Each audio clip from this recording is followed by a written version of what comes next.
పాపము, అశాంతి, భయం, దిగులు, శ్రమ, వేదన, దొంగతనం, వ్యభిచారం, వ్యాధి, హత్యలు, త్రాగుడు, ఉగ్రవాదం, భయంకర సంఘటనలు, మరణం, నరకం.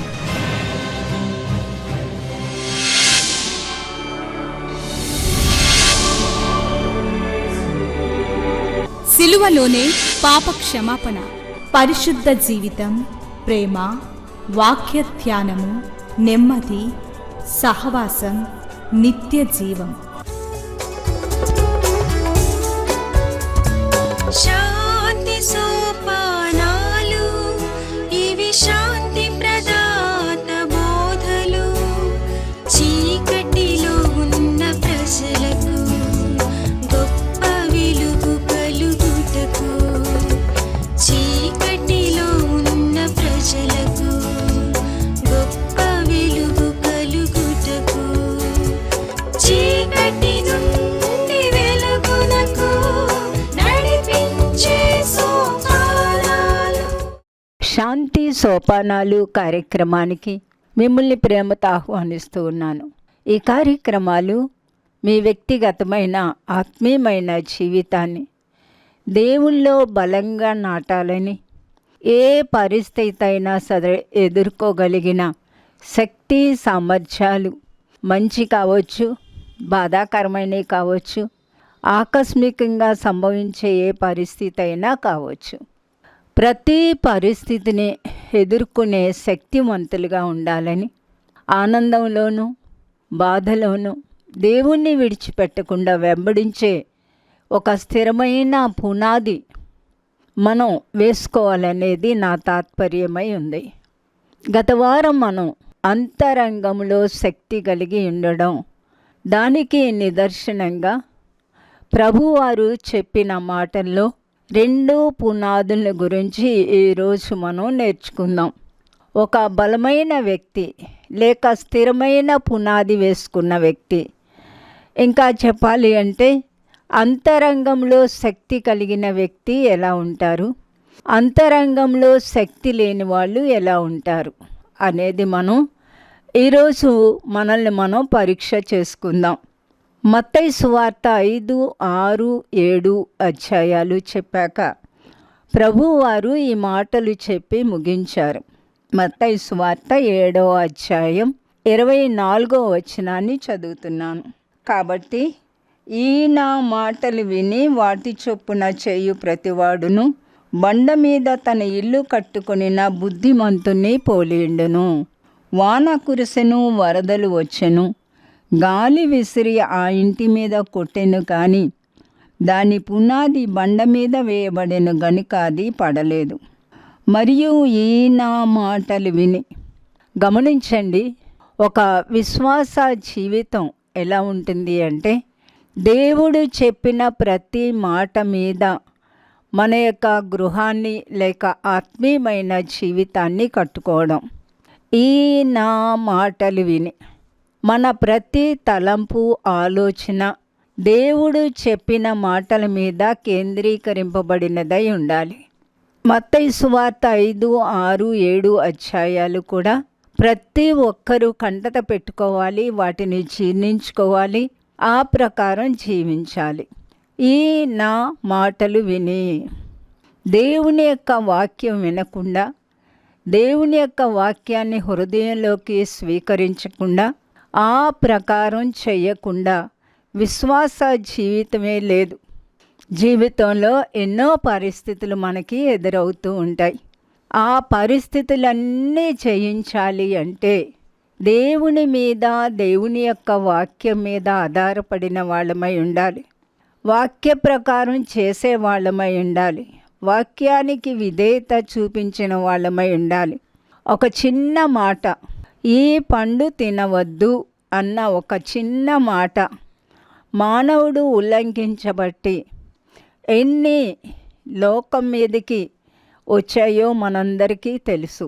మరణం, దేవునితో ఎడబాటు, తిరుగుబాటు స్వభావం, దేవునికి దూరమయ్యే పరిస్థితి, దేవుడంటే ఆఖరికి తెలియని పరిస్థితిలో మానవాళి వచ్చేసింది.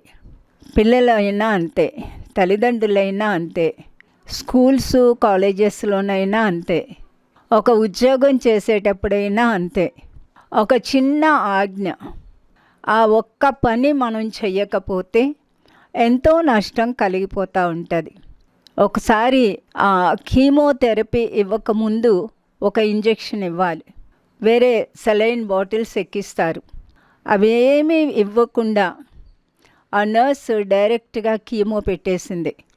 ఆ పేషెంటు చాలా తబ్బిబ్బైపోయి తనే ఆ సూది లాగేసుకుంది. చూడండి, ఒక్క చిన్న పొరపాటు మీ అందరి జీవితాల్లో కూడా ఒక్క పొరపాటు, ఒక్క నిర్లక్ష్యం ఎంత కీడు తెస్తుందో మనందరికీ కూడా తెలుసు. అలాగే మనిషి చేసిన ఒక్క అపరాధం సర్వమానవ కోటికి దేవుడు అంటే ఎవరో అర్థం కాకుండా పోయేటట్టుగాను, మరణం అనేది ప్రతి ఒక్కరికి ప్రాప్తించేటట్టు జరిగింది. అయితే పైనుండి దిగి వచ్చిన మనుష్య కుమారుడు చేసిన ఆ ఒక్క త్యాగం, ఆ పాప పరిహారం సర్వమానవ కోటికి విమోచనార్థమైంది. ఈ నా మాటలు విని అనేది ఎవరూ నిర్లక్ష్యం చేయడానికి వీల్లేదు. చాలామంది సేవకులు కూడా ఏదో సేవ చేయాలని హైరానా పడిపోతూ ఉంటారు. ఎంతోమంది విశ్వాసులు ఇలా చేయాలి, అలా చేయాలి, దేవుడి కోసం ఇలా బ్రతకాలి, అలా బ్రతకాలి అని నానా బాధలు పడుతూ ఉంటారు. వాటన్నిటికన్నా ముందు మనం చేయవలసింది దేవుని యొక్క మాటలు వినడం. ఆత్మ విషయమై దీనులైన వారు ధన్యులు. మనలో ఎంతవరకు దీనత్వం ఉంది అనేది ప్రశ్నించుకోవాలి. దుఃఖపడు వారు ధన్యులు. ఎంతవరకు నశించిపోయే ఆత్మల గూర్చి కానీ, లేక మన పరిస్థితులను గూర్చి కానీ, దేశాన్ని గురించి కానీ, దేవుణ్ణి ఎరగని ప్రపంచాన్ని గురించి కానీ ఎంతవరకు దుఃఖపడగలుగుతూ ఉన్నాం, ఎంతవరకు ఏడ్చి ప్రార్థన చేయగలుగుతున్నాం, సాత్వికం ఎంతవరకు మనలో ఉంది, ఇవన్నీ పరీక్షించుకోవాలి.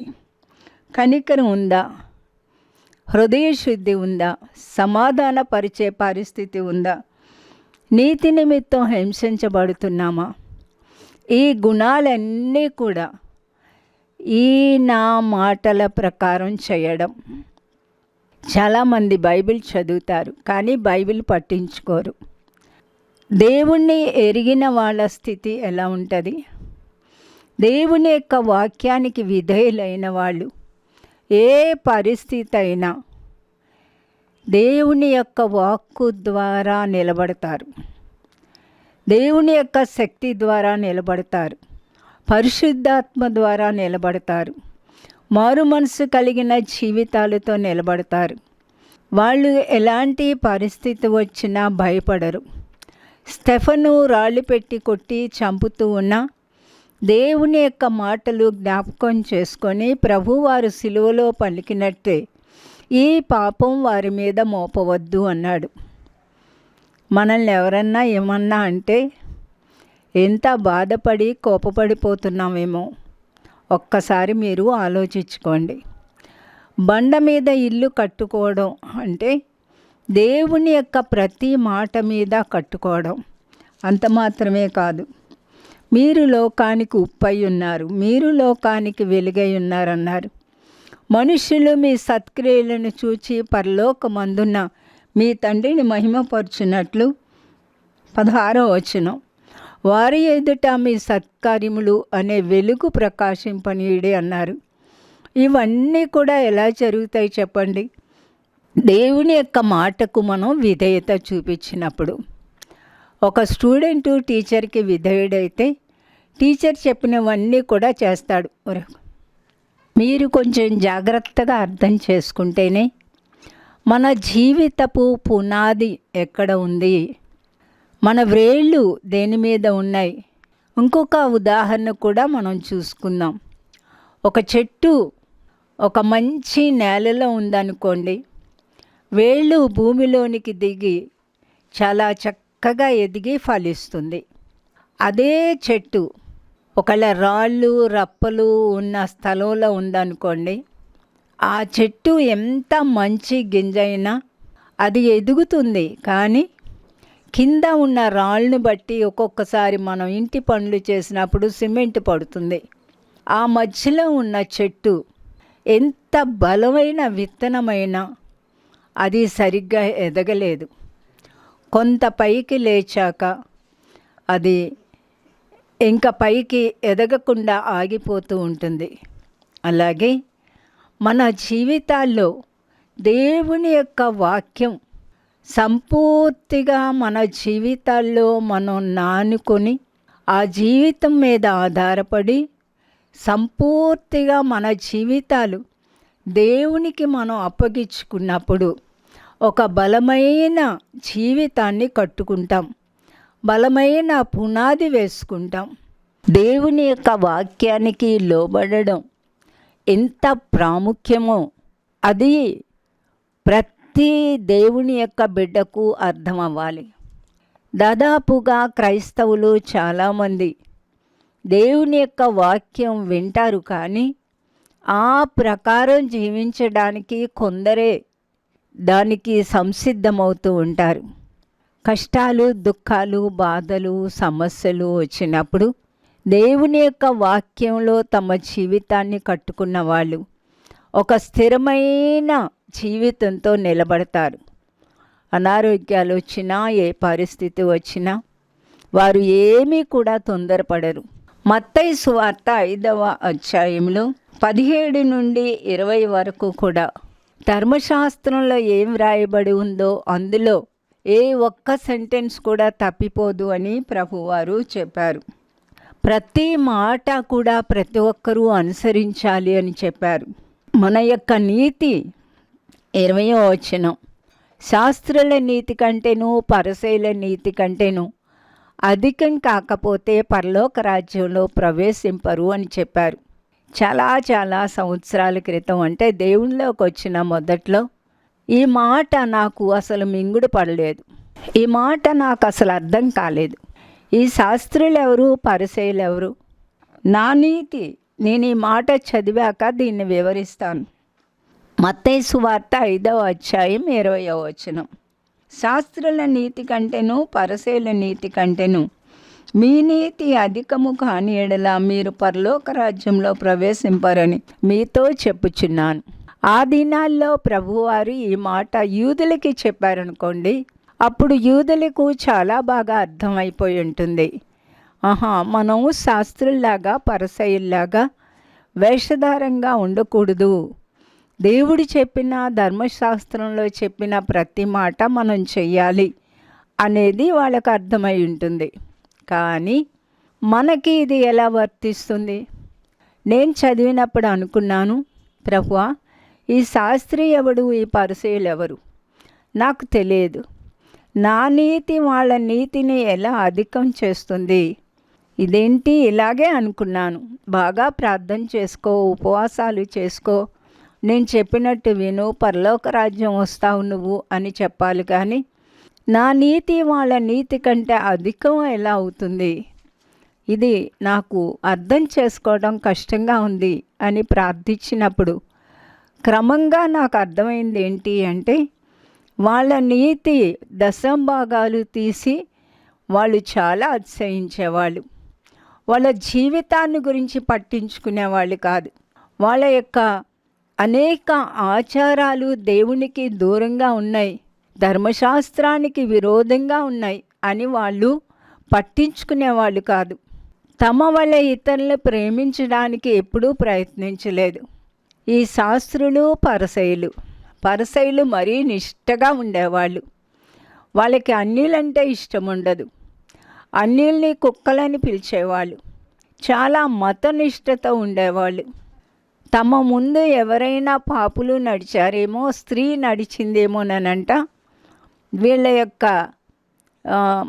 వీళ్ళ యొక్క విచిత్రమైన ప్రవర్తన ఒక వ్యక్తి చీపురు పెట్టి లేకపోతే తాటాకు పెట్టి ఎదర తుడుస్తూ ఉంటే అప్పుడు వీళ్ళు అడుగులు వేసేవాళ్ళంట.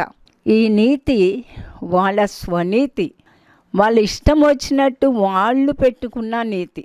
మన యొక్క నీతి మన స్వనీతి కాదు.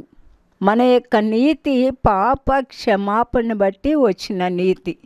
శాస్త్రుల నీతి కన్నా పరిసయ్యుల నీతి కన్నా మన నీతి అధికం కాకపోతే పరలోక రాజ్యం వెళ్ళం. వాళ్ళ నీతి వేషధారణతో కూడిన నీతి, పైన నీతే తప్ప ఎప్పుడూ కూడా ఈ శాస్త్రులు పరిసయ్యులు ప్రభువుని విసిగిస్తూ ఉండేవాళ్ళు, అనేక విధాలుగా వాదిస్తూ ఉండేవాళ్ళు. స్వస్థతలు జరిగినప్పుడు ఏమాత్రం సంతోషించలేదు, ఆయన చేసిన అద్భుతాలకి ఆశ్చర్యపడలేదు. అందుకే చెప్పారు, అలాంటి స్వనీతి కాదు నీకు కావలసింది. వాళ్ళు దశమ భాగాలు ఇచ్చి చాలా ఆనందించేవాళ్ళు. పుదీనా జీలకర్ర పొలంలో పండిన ఆ పుదీనాలో కూడా దశమ భాగం తీసి ఇచ్చేవాళ్ళు. ఇవ్వాల్సిందే కాదనం. కానీ దానికన్నా అధికంగా కావలసింది దేవుడు మనకిచ్చే నీతి. మన ముందు వెళ్ళిన పితరులు అబ్రహాము దేవుణ్ణి నమ్మెను, అది అతనికి నీతిగా ఎంచబడింది. మనం ఒక వ్యక్తిని నమ్మాము అంటే ఆ వ్యక్తికి తగినట్టుగా జీవిస్తూ ఉంటాం. పిల్లలు తల్లిదండ్రుల మీద నమ్మకం పెట్టుకుంటారు, తల్లిదండ్రులు పిల్లల మీద నమ్మకం పెట్టుకుంటారు. వాళ్ళు చక్కగా చదువుకొని ఎదిగి అభివృద్ధిలోకి రావాలని నానా ప్రయత్నాలు చేస్తూ ఉంటారు. పిల్లలు కూడా తల్లిదండ్రులని సంతోషపెట్టడానికి శాయశక్తులా పనిచేస్తారు. అలాగే దేవుడు మనల్ని ప్రేమించి మనకు కావలసినవన్నీ ఇస్తున్నారు. ఆయుష్ ఇచ్చారు, ప్రాణం ఇచ్చారు, ఆరోగ్యం ఇచ్చారు, ప్రకృతి ఇచ్చారు. మనకు కావలసిన ప్రతి అవసరత ప్రకృతిలో తీరుతూ ఉంది. ఈ లోకంలో ఎన్నో సదుపాయాలు ఇచ్చారు. వీటన్నిటికీ నమ్మకంగా ఆయన కోసం మనం జీవించాలి. ఆయనకు వ్యతిరేకమైనది ఏదీ చేయకూడదు. అలా చెయ్యకూడదని మనం నిర్ణయించుకుంటే దేవుడు చెప్పిన ప్రతి మాట మనం చేయాలి. మనం దశంభాగాలు ఇవ్వటం మాత్రమే కాదు, వర్ధిల్లిన కొలది ఇవ్వాలి. డబ్బుల గురించి నేను మాట్లాడట్లేదు. ముందు మన స్వనీతి అనేది ఏదీ ఉండకూడదు, ఎప్పుడూ కూడా కలుషితం అవ్వకూడదు. అలాంటి పునాది మనం వేసుకోవాలి. ఇందులో ఉన్న ప్రతి పేరా కూడా పునాదిలో ఒక్కొక్క రాయి అనుకోవచ్చు. మొట్టమొదటిగా ఎలాంటి స్వనీతి లేకుండా దేవుని యొక్క వాక్యం మీద మన జీవితానికి పునాది వేయాలి. రెండవదిగా 21వ వచనం నుండి 25 వరకు, నరహత్య చేయకూడదు. ఇది అందరికీ ఇవ్వబడిన ఆజ్ఞ. ఇప్పుడేం జరుగుతుంది చెప్పండి? ఈ రోజుల్లో చూస్తే ఎక్కువ కఠినత్వం, క్రూరత్వం కనపడతా ఉంది. ఓ వ్యక్తిని, ఒక అమ్మాయిని అత్యాచారం చేయడం, చంపేయడం, ఎంత అవలీలుగా చంపేస్తూ ఉన్నారో. ప్రతి ఒక్కరికి ఒకరోజు తీర్పు ఉంది. ఈ విషయం సర్వమానవ కోటికి తెలియదు. సృష్టించిన దేవుని ముందు ఒకరోజు ప్రతి ఒక్కరూ నిలబడతారు. వారి వారి క్రియల చొప్పున తీర్పు ఉంది. నరహత్య చేయకూడదు. ఆ మాటకొస్తే ప్రభు వారు చెప్పారు, మత్తయి సువార్త 5:22, నేను మీతో చెప్పినదేమనగా, తన సహోదరుని మీద కోపపడు ప్రతివాడు విమర్శకు లోనగను. వ్యర్థుడా అని చెప్పితే, ద్రోహి అని చెప్పితే తీర్పుకు, నరకాగ్నికి లోనవుతారు. ఈ విషయాలు మనం జాగ్రత్తగా పట్టించుకోవాలి. మత్తయి సువార్త 5వ అధ్యాయం 24వ వచనంలో, బలిపీఠం దగ్గర ఒక అర్పణ అర్పించేటప్పుడు, అది ప్రార్థనే కానివ్వండి, ఒక కానుకే కానివ్వండి, కనీసం ప్రార్థన చేసేటప్పుడు కూడా మనకి ఎవరికి విరోధం ఏమైనా ఉంటే వాళ్ళని క్షమించాకే అర్పణ చెల్లించమన్నారు. ఇంకా మనం మార్కు సువార్తలో 11వ అధ్యాయం 24వ వచనంలో, ప్రార్థన చేయనప్పుడు మీరు అడుగు వాటి నెలను పొంది ఉన్నామని నమ్ముడి, అవి మీకు కలుగును అని 25వ వచనంలో, మీకు ఒకని మీద విరోధం ఏమైనా కలిగిన ఎడల మీరు నిలువబడి ప్రార్థన చేయనప్పుడెల్లను వానిని క్షమించుడి. అప్పుడు పరలోకమందున్న మీ తండ్రి మీ పాపములను క్షమించును. ఎప్పుడు సమాధాన పడాలి? ఏ రోజుకు ఆ రోజు సమాధాన పడాలి. మన కోపం సూర్యుడు అస్తమించే వరకు నిలిచి ఉండకూడదు. ఇంతగా బైబిల్ చెప్తా ఉంటే అనేక మందిలో కోపాలు, ద్వేషాలు, కక్షలు, అసూయలు సంవత్సరాలు తరబడి ఉండిపోతూ ఉంటాయి. కాబట్టి మనం వేసుకున్న పునాది ఆ రాళ్ల మీద వేసుకోలేము. ఇలాంటి కఠినమైన మనసు మీద వేసుకోలేము.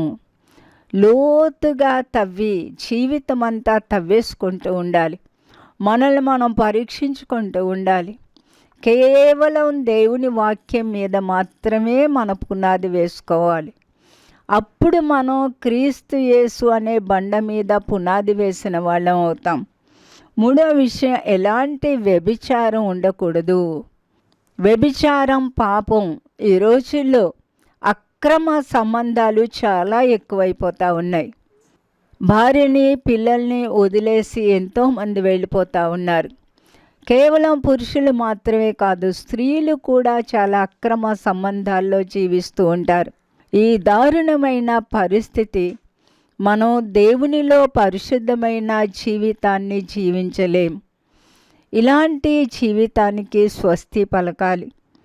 ఒక వ్యక్తిని మోహపు చూపుతో చూస్తే కూడా వ్యభిచారమని ప్రభువారు చెప్పారు. కేవలం వ్యభిచారం చెయ్యటం మాత్రమే కాదు, క్రియ కాదు. ఎవరైనా ఒక వ్యక్తిని ఒక వాంఛపూరితమైన చూపుతో చూస్తే కూడా, కామంతో చూస్తే కూడా, కావాలని చూస్తే కూడా అది పాపం. అంత జాగ్రత్తగా జీవితాన్ని చక్కపరుచుకోవాలి. ఇవన్నీ కూడా వాక్యములో వేసుకోవలసిన పునాదులు. తర్వాత ఒట్టు పెట్టుకొనకూడదు. ఆ తర్వాత కంటికి కన్ను, పంటికి పన్ను. ఎవరి మీద కూడా మనం పగ తీర్చుకోకూడదు. అందులోనే ఇంకొక మాట కూడా చెప్పారు, ఎవరైనా అప్పడిగితే నీ దగ్గర ఉంటే ఇవ్వు, మళ్ళా వాళ్ళు ఇవ్వాలని కోరుకోకు. ఇక్కడే ఇంకొక మాట చెప్పారు, ఎవరైనా 1 మైలు రమ్మంటే 2 మైళ్ళు వెళ్ళు. చాలా కాలం నాకు ఇది అర్థమయ్యేది కాదు. తరువాత నెమ్మదిగా అర్థమైంది. మీ అందరికీ కూడా మంచి సమరయుడు కథ తెలుసు. 2వ మైలు వెళ్ళాడు. ఒక వ్యక్తి, ఒక యూదుడు దొంగల చేత కొట్టబడి కొర ప్రాణంతో పడి ఉన్నప్పుడు అతని జాతి వారైన ఆ యాజకుడు, లేవీయుడు వెళ్ళిపోయారు. ద్వేషించబడే సమరయుడు వచ్చి జాలిపడి అతనికి ఫస్ట్ ఎయిడ్ చేసి తన గాడిద మీద ఎక్కించుకొని ఒక పూట కూలవాణి ఇంటికి తీసుకొని వెళ్ళి, అంతవరకు కూడా మానవ ధర్మం. కానీ అతని వెళ్ళిన 2వ మైలు ఏంటి అంటే, ఆ రాత్రి ఉన్నాడు, అతనికి సపర్యలు చేసి ఉంటాడు. వెళ్ళేటప్పుడు 2 దేనారాలు తీసి ఆ సత్రపు యజమానికి ఇచ్చాడు. నువ్వు ఇంకేమైనా ఖర్చు పెడితే చెప్పు, నేను తిరిగి వచ్చినప్పుడు ఇస్తానన్నాడు. అది 2వ మైలు. మనం ఎవరికైనా ఏదైనా చేయాల్సి ఉంటే దాన్ని జాగ్రత్తగా చేయాలి, ఇంకా ఎక్స్ట్రా కూడా చేయాలి. ఇవన్నీ కూడా మనం మన జీవితానికి వేసుకోవలసిన పునాది రాళ్ళు అని చెప్పొచ్చు. ఇలాంటి జీవితం మనకుండదు, కానీ దేవునిలోకి వచ్చాక ప్రతి అంశం మీద మన వ్రేళ్ళు వేసుకుంటూ ఉంటాం, మన జీవితాన్ని పాతుకుంటూ ఉంటాం. పొరుగు వారిని ప్రేమిస్తారు, శత్రువుని ద్వేషిస్తారు. కాదు, ప్రభు చెప్పారు శత్రువుని ప్రేమించమన్నారు. 44వ వచనం, నేను మీతో చెప్పినదేమనగా, ప్రభువారు చెప్పిందేమనగా, మీరు పరలోకమందున్న మీ తండ్రికి కుమారుల ఉండినట్లు మీ శత్రువులను ప్రేమించండి, మిమ్మల్ని హింసించే వారి కొరకు ప్రార్థన చేయండి. అలా చేస్తే 48వ వచనం, మీ పరలోకపు తండ్రికి మీరు కుమారులుగా ఉంటారు, ఆయన పరిపూర్ణుడు కనుక మీరు కూడా పరిపూర్ణులుగా ఉంటారు.